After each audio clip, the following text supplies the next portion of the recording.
അസ്സലാമു അലൈക്കും വറഹ്മത്തുള്ളാഹി വബറകാതുഹു. അൽഹംദുലില്ലാഹ്. വിശുദ്ധമാക്കപ്പെട്ട റബീഉൽ അവ്വൽ 12-ലാണ് നാം നിലകൊള്ളുന്നത്. വളരെ പ്രധാനപ്പെട്ട ഒരു സുന്നത്താണ് സൽസ്വഭാവം എന്ന് പറഞ്ഞാൽ. ഏതൊരാളോടും നല്ല സ്വഭാവത്തോടു കൂടി പെരുമാറുക എന്ന് പറഞ്ഞാൽ അത് പ്രധാനപ്പെട്ട ഒരു സുന്നത്താണ്. കാരണം റസൂലുള്ളാഹി സ്വല്ലല്ലാഹു അലൈഹി വസല്ലം തങ്ങൾ പറയാണ്, ഇന്ന അത്ഖല ഷൈഇൻ യുളാഉ ഫിൽ മീസാൻ അൽ അബ്ദു യൗമൽ ഖിയാമത്തി, അത് ഖുലുഖുൻ ഹസന എന്നുള്ളതാണ്.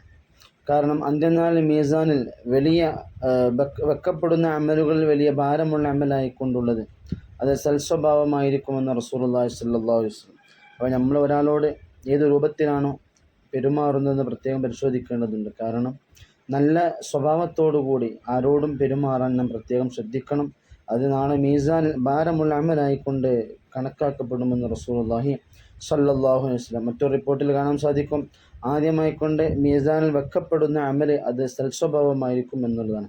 അപ്പോൾ സൽസ്വഭാവം അത് നമ്മുടെ ജീവിതത്തിൽ വളരെ പ്രധാനപ്പെട്ട ഒരു വിഷയമാണ്. അത് പ്രധാനപ്പെട്ട ഒരു സുന്നത്തും കൂടിയാണ്. എല്ലാവരോടും നല്ല സ്വഭാവത്തോടു കൂടി പെരുമാറുക അത് നാളെ മീസാനിൽ ഭാരമുള്ള അമലും ആദ്യമായിക്കൊണ്ട് തൂക്കപ്പെടുന്ന അമലുമായിക്കൊണ്ടൊക്കെ കണക്കാക്കപ്പെടുന്നുണ്ട്. അള്ളാഹു തആല നമ്മുടെ സ്വഭാവത്തെ നന്നാക്കുമാറാവട്ടെ. എല്ലാവരും നല്ല സ്വഭാവത്തിലൂടെ പെരുമാറാൻ അള്ളാഹു നമുക്ക് തൗഫീഖ് പ്രദാനം ചെയ്യുമാറാവട്ടെ. ആമീൻ യാ റബ്ബൽ ആലമീൻ.